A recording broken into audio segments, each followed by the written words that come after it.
Dr. Max at Maximal Wellness, teaching practical ways to live a fuller, healthier life. And today I'm talking about ways that my older patients can support their cognitive health and make sure that their memory is functioning as best they can as we get older. So there are a few things you can do with your lifestyle that will make a huge difference for you.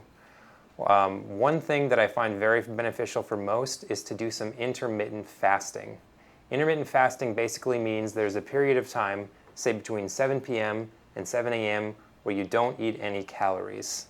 The idea being that your body finally gets a chance to rest, finally gets a chance to clean out.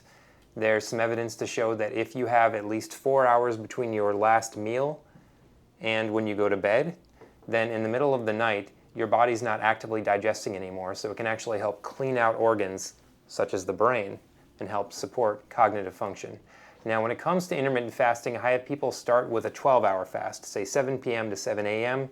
You want to see how you do with that. If you're someone with really unstable blood sugar or someone with diabetes, you don't really want to do this right away. You want to build slowly into something like intermittent fasting.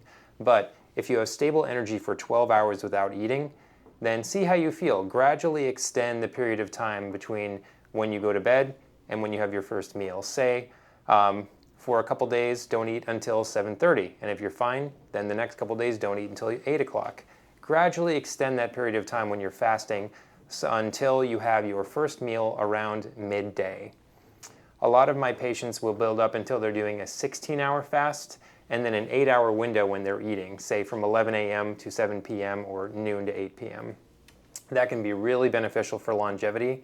It'll help to clean out your brain at night, and it'll also help get your body into ketosis, meaning it's burning off fats instead of burning off of glucose, sugars. Another thing that can be very helpful is to improve your sleep hygiene.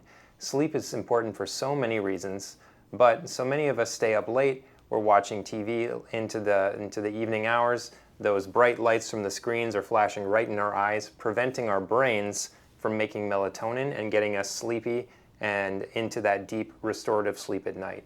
So an hour or two before bed, you want to dim the lights if you have dimmers, or just turn them off.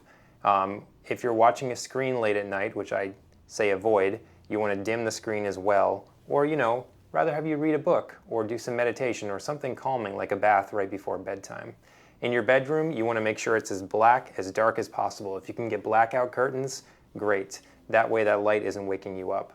I also find having a white noise machine or a HEPA filter in the bedroom helps to drown out some of those outside noises that can wake people up. And improving your sleep hygiene will have a massive effect on your cognitive health. Another thing I want you to do, if you can tolerate it, is get some vigorous exercise. A lot of my geriatric patients, they have a lot of degeneration, joint pain, arthritis. So any sort of exercise that gets them to sweat, whether it's easy on the joints like doing water aerobics or going on an elliptical machine, is going to be really beneficial for you. If you have so much pain and arthritis that you can't do that sort of activity, then going into a hot tub, a sauna, or a steam room is very beneficial. The aim is to try and increase your circulation and make yourself sweat, perspire. If you're sweating and perspiring, then that helps to support your lymph and detox channels and gets blood flow all throughout the body and to the brain. Really important to sweat and move the body in a vigorous way on a regular basis. Let's see, a couple other things you want to do is you're going to want to avoid sugar.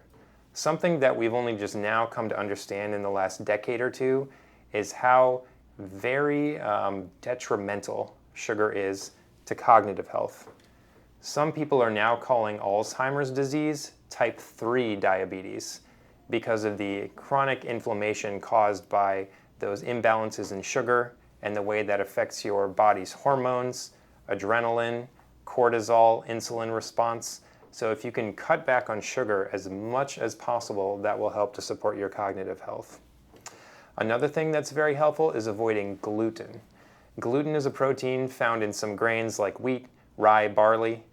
And the reason I say avoid this one is because even if you're not celiac, even if you're not gluten sensitive, it still causes holes in the lining of your intestines, even if it's just a transient thing for a little period of time. And if you have a leaky gut, that means you have a leaky blood-brain barrier. So if you want to support your brain health, avoid inflammation, you want to keep that blood-brain barrier as solid as you can. And that means you want to keep your intestine, the you want to avoid leaky gut. So avoid gluten as much as possible. The last couple things I try to recommend to patients is to do some brain stimulating exercises. Try a new hobby, something you haven't done in a while. Do some crossword puzzles, some Sudoku, something that's going to stimulate your mind. You see a lot of people in the park playing chess. That's a really great way to engage your mind in a way you maybe haven't in a long time. Or, try something you've never done. If you've always wanted to play a musical instrument, working your brain in a new way works different neuron pathways in the brain, stimulates different skills, and helps you make new connections. And those are some great things you can do right now to help improve your cognitive health.